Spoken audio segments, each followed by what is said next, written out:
Full HD today. Ooh. I know. Give it a second here. All right, If I'd ladies and known, I gentlemen, would've. hello and welcome back. We're live with Rancher Live. My name is Robert Sirchia. I'm the Director of Community Evangelism here at Zusa, and I am joined by Flynn, and it's Hi just there. Flynn. And you're from it's just Flynn, right? I It's mean, just Flynn. Flynn is a mononym, yeah. yeah, it's great because I don't have to remember. You're the only Flynn I know. It's great. It makes my life a lot easier. But you're from Buoyant. That's what I try to do. Yeah, I am with Buoyant. And we're here to talk about what is a service mesh. And I've asked you to come on and do the show because I'm asked that. And I'm asked it quite frequently. And I said, hey, Flynn, do you want to come over and just give I don't want to say a child's view of what a service mesh is, but like help out and just break down some barriers and let's just talk about what is a service mesh. So we'll start with that. Yeah, now I'm sitting here thinking about, service mesh explained like I'm 5 would actually be a lot of fun to do. We can But bring in a 5-year-old if you need. I'm sure there's a neighbor kid that's running around this place. that would be kind of cool. I have a couple of slides for what is a service mesh. So that sounds like a good place to start. I got to confess, I haven't actually timed this to see if I can do it in 60 seconds. So we're gonna see how long it takes, right? Here's the 60-second summary. Hopefully, a service mesh is an infrastructure layer providing security, reliability, and observability at a platform level uniformly across your whole application without requiring you to change your application. That's an important bit. It's also important it is a thing that can be owned and controlled by your platform team instead of needing your application developers to worry about it a lot. Most meshes do this by adding proxies next to each application pod and then arranging things so that the proxy takes over the network and mediates and measures all the communication going between your pods in your application. They can do things, when I say mediate, they can do things like enforce MTLS, they can do retries, they can do smart load balancing. Measuring, they get to go and do observability things like they can measure golden metrics for you seamlessly and uniformly across your whole application. Those proxies collectively we call the data plane because they're managing all your user data. And there's also a control plane, which I'm not really going to talk about, but it's a set of things in the mesh that manage all the proxies and make all this work out nicely. I think I'm going to stop there because you were asking what is a service mesh? And while I am happy to talk about what makes Linkerd a great service mesh, we can stop here and just focus on what is a service mesh and go into some of the questions that you have there. Okay. First off, was that helpful? Does that answer some of the questions you have? I think that was a pretty good, solid, maybe 68-second explanation. It was really fast. I'm not gonna have to go back and rewatch that and just make sure I got it and take notes. So we were like, hey, because like so I got questions, but we'll what's not a good use for a service mesh then? Like if you kind of gave us like, well, maybe we should talk. You gave us like the 101, but like what would be a bad use case? Because like I saw that and I go, well, what if can the service mesh do like I don't know feature toggling? If you have login or sign up, you could do it, but it's not recommended. Well, it depends. The big thing that I would say meshes sometimes get misused for, or we have people who try to use them in this way, is meshes are more about workload identity and authentication than they are about user identity and authentication. Okay. So, for example, if you have an Ingress controller in there, I would tend to say that you want to authenticate your end user at the Ingress controller and pass that information around through your application, relying on the service mesh to make sure that the thing that claims to be the Ingress controller really is the Ingress controller, so that you can trust that user auth everywhere else.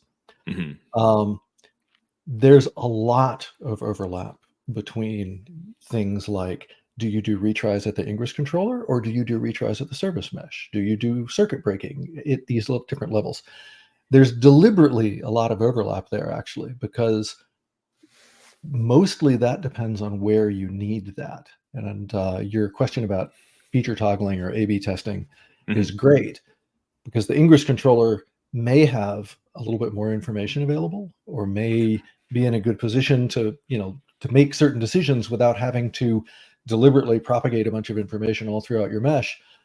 But on the other hand, the ingress controller can only change things right at the edge of the call graph. Whereas a service mesh can go and do an A/B toggle 4 levels deep in the stack, where the ingress controller isn't talking directly to those workloads at all. Now, you mentioned circuit breaking, right? And I'm sure everybody remembers Hystrix and Netflix's use of Hystrix back in the Cloud Foundry days, and the early cloud days. But Service Mesh brings that from the application layer up into that service mesh layer and I don't want to say manages, but that's the layer. Maybe I use it right. I think manages is a good word. Yeah. It's okay. I tend to view it as bringing it down from the application layer into the mesh. Okay. Because if you bring circuit breaking, or retries or timeout handling or whatever, if you bring that stuff down into the service mesh, your application developers don't have to think about it. So your application developer, for example, would not have to go and link with the Hystrix libraries and all that. Or they could write their application in a language that doesn't have Hystrix support. And the mesh can handle it underneath at the network layer for them without them having to even think about it. To the extent that the application, it can be very difficult for a microservice in the application to even know that circuit breaking is happening. They just, one of the application pods might notice, oh, look, I'm getting no traffic. Yeah, that's failed 5 times in a row, and we stopped feeding you traffic. Right. Okay.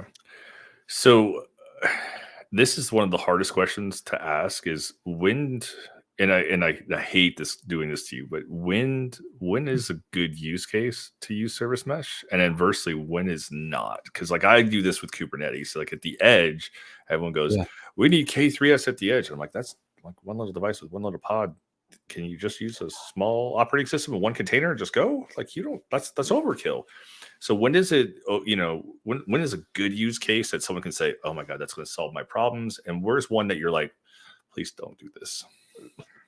So it's actually interesting because Linkerd just recently has been doing a lot of work with Rancher, in fact, about extending the mesh out to those little, one pod workloads at the edge. So this is an area where I am going to differentiate the Linkerd mesh with some of the other meshes. Okay. And the reason for that is one of the things that's a little bit unique about Linkerd is that we put an enormous amount of emphasis on operational simplicity. So much so that you actually can get benefit by just dumping Linkerd into your application and literally doing no configuration whatsoever. So in that case, you can tend to get benefit from a mesh very, very early on in your life as an application. I would say you should start looking at it at the moment where observability or reliability becomes important. I'm excluding security because security should be important from day one, right?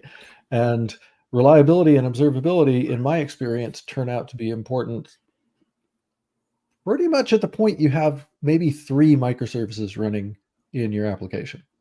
With 2, you can usually figure things out and it'll be okay. But as soon as you get to 3, 4, 5, then your life can be really challenging. One of the demos that I did with Daniel Buoyant of Ambassador Labs in Detroit, I think it was, KubeCon, we did a resilience demo using Emissary and Linkerd. I wrote that demo. There are only 4 microservices in it, and one of them is just serving the HTML for the single page web app. I had to use every observability trick in the book between Linkerd and Emissary and Kubernetes itself to get that application properly debugged, because as a demo application, it needed not to work perfectly. It needed to fail in specific ways, which turns out to be even harder to debug. But I was amazed with that experience at how quickly I needed the observability tools and how much I needed the observability tools. So I feel like that's likely to drive, if you've got people who are working on an application and they're not starting out going, oh, I need a mesh for security. Mm-hmm. I feel like observability is going to drive their need for it up front. I would also say on the operational simplicity thing that I think it's very much worth looking at the mesh that you're considering, looking at how simple it is to get running and how much configuration surface there is that you have to mess with. And there are definitely trade-offs to be made there. If you try to bring in a big complex mesh in a 4-person startup, then your life might be harder than the benefit you get out of it. And if you're doing the same thing when you've got 400 SREs, then maybe it'll work better for you. So there's a trade-off to be made there, certainly. So it's to say it's kind of you need your application to warrant it when it gets to a certain maturity level. When you've grown beyond 1 or 2 microservices, you get to the 3, the 4, and that level of observability is going to be key to debugging. That's where you're going to start seeing that value add. But be cautious not to jump in too early, because there is complexities that you're going to have to. Okay. So I think it's also worth saying that I imagine that I have a bunch of colleagues who will say that my threshold of 3 or 4 microservices is way lower than I think some people come up with. And that is deliberate, because I think that the observability benefits are way, way larger than people typically give them credit for.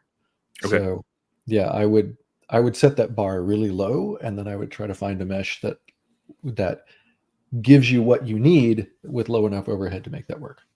Okay. So you've given us kind of a good example of when you really need it.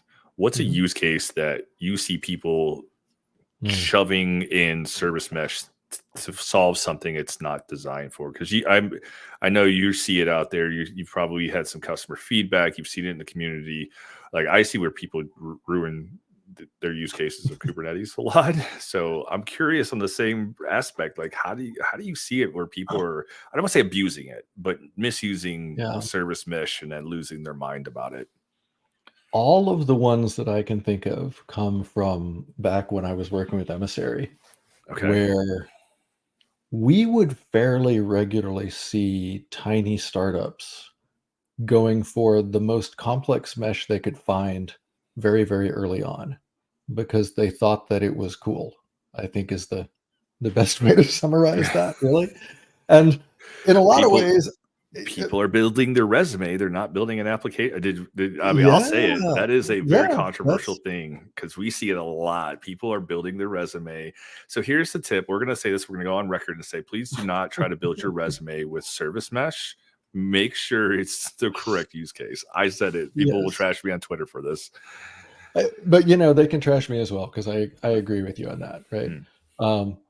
I think it's important to find meshes that fit the level of complexity fit their level of complexity to the level of effort you want to devote to the care and feeding of the mesh.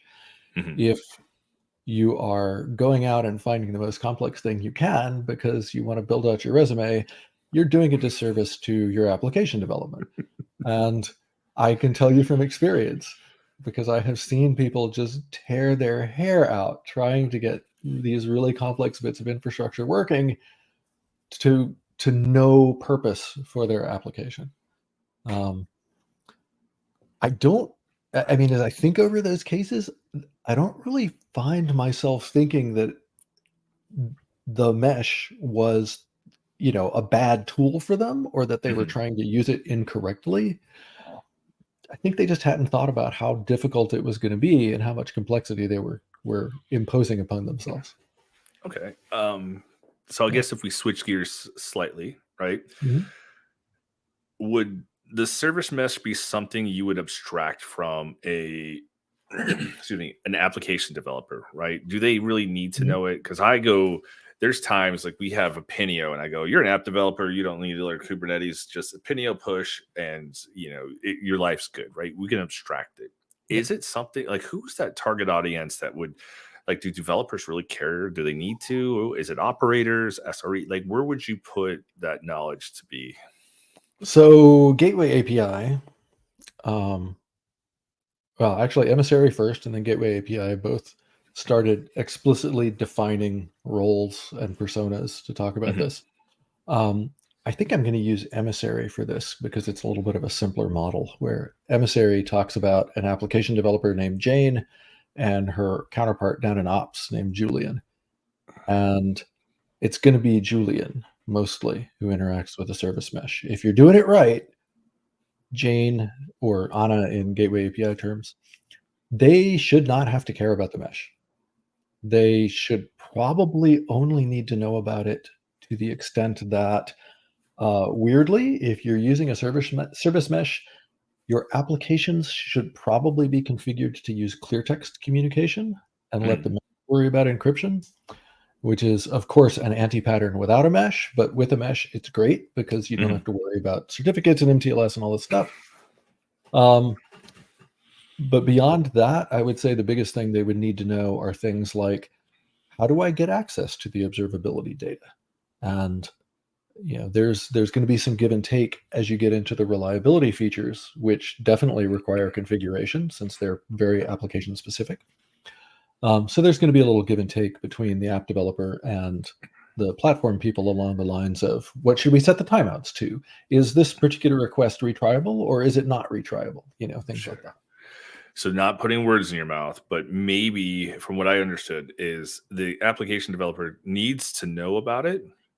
The operator needs to know everything about it, but probably the application developer needs to know how to navigate it, to troubleshoot when they're debugging or they're on level 3 support or something like that. Is that a fair assessment? Yeah, I think that's fair. The app developer is going to need to know how to take advantage of the mesh, but they should not need to know things about how to configure it really, or how to exercise it, I guess might be the right word. Okay. I'm kind of saying some things that people are going to think I'm contradicting things I've said earlier. So let me address that to be clear. Okay. In my mind, the application developer owns the routing information for which requests go to their particular microservice. And as you are configuring reliability, the routing information is usually where that goes. And that's why I was talking earlier about, there's going to be some interplay between the two dealing with reliability. And the app developer can, in fact, do all of that unilaterally. In many cases, especially with smaller organizations, it will make sense for them to do it completely unilaterally. As your application gets more complex, it will probably make more sense for them to be communicating with others to make sure that the application as a whole gets what it needs and not just their little microservice. So all you angry people firing up your Twitter clients, you can calm down. It's okay. No, they get mad too. We talked about this before we went live. People are gonna get mad, but we do have a question. Individual coming in from YouTube. Keep your name anonymous because I try to respect people's privacy. But it goes, maybe you should bring the service mesh in when you discover you need it. Engineer for purpose first. Design patterns are discoverable. Would you agree with that assessment? Broadly, yes. Okay. I will comment that I think that, how shall I phrase this one? I've seen situations where people were not open to the idea of discovering that they needed a mesh until much later in the application's life. And if they had been open to discovering that it would be useful for them, they would have found a lot of benefit in bringing it in earlier. So, design engineer for purpose first, but remember that the technology is out there and think about whether it can help you at various points along the way. Start early. Okay, so we've gone over who should know about service mesh, who needs to own it and operationalize it, take it to that next level, that operator, right? If someone wanted to get started, I'm going to put you on the spot. Where is a good place to go? Because in my world, I just send people to Rancher.academy. I will teach you everything under the sun. But it's not about me. It's about service mesh today. So where would you point somebody? I'm going to point them at the Buoyant Service Mesh Academy, in fact. And let me stick a link to that in the chat with you. Okay. I can type it correctly. There we go. So that's buoyant.io/SMA for Service Mesh Academy. That's a monthly thing that we do where we're trying to educate people about Service Mesh. I'm not going to lie, since Buoyant is the company behind Linkerd, there's a lot of Linkerd specific stuff there, but the concepts apply everywhere else. Likewise, there is, if you go to learn.buoyant.io, should have typed that one at the same time. You go to learn.buoyant.io, then you will get to the Linkerd certification course, which also has a bunch of stuff in there that's useful for service meshes. And we are working on more course content actually to try to fill out some of that. And as a fellow content creator, especially around courses, I can tell you that new courses do take a while to build. So yes, they do. I warn people it takes weeks, sometimes months to build a new course, because there's a lot of testing. There's a lot of, put a lab together. There's a lot of effort. So we appreciate, anytime you see courses like this, there's a lot of work behind it. So know that it's not something that we just go, what are you going to do today, Flynn? I don't know, Rob, let's build a course. Okay. Great. It doesn't work that way. It's it's far from it. So we're coming close. This is a half-hour live show. We're coming close to the end of it. Any parting words? Anything else before we wrap up?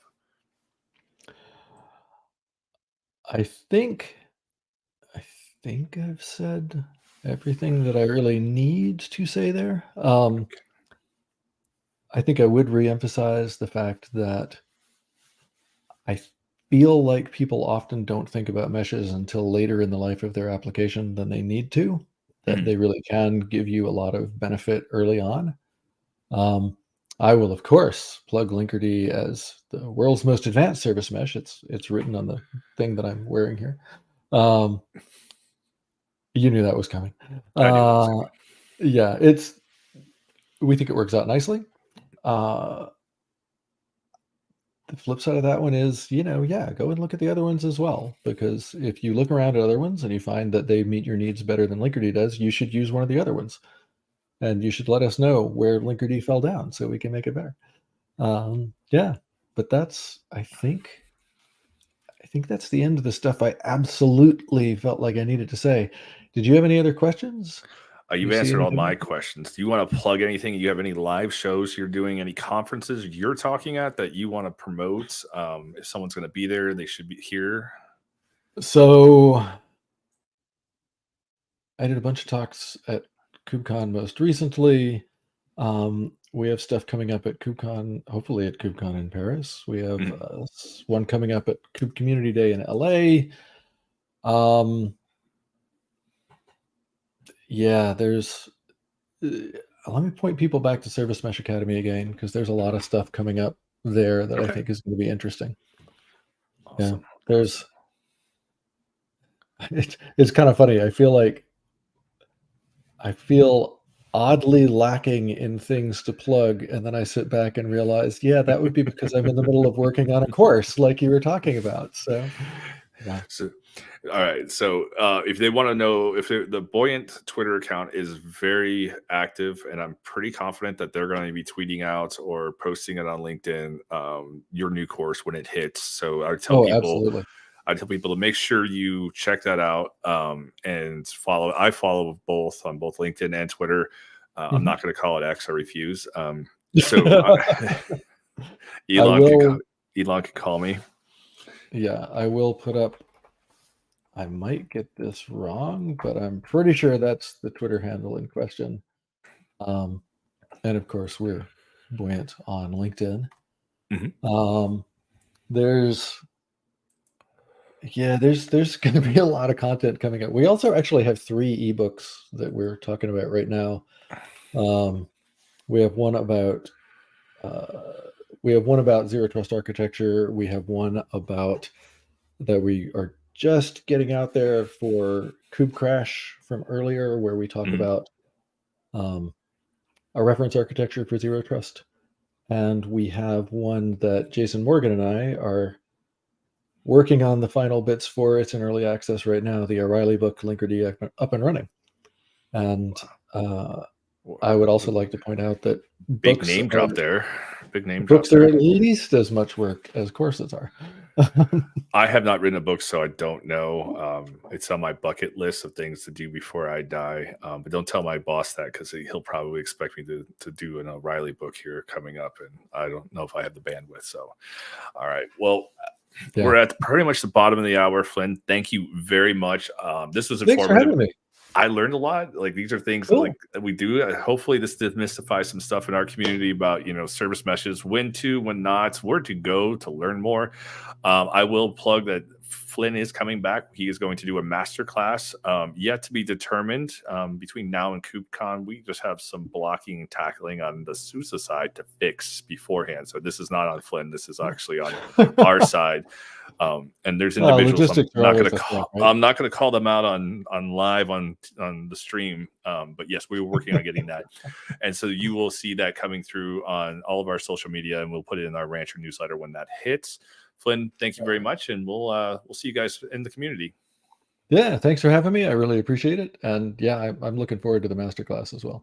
That should be fun.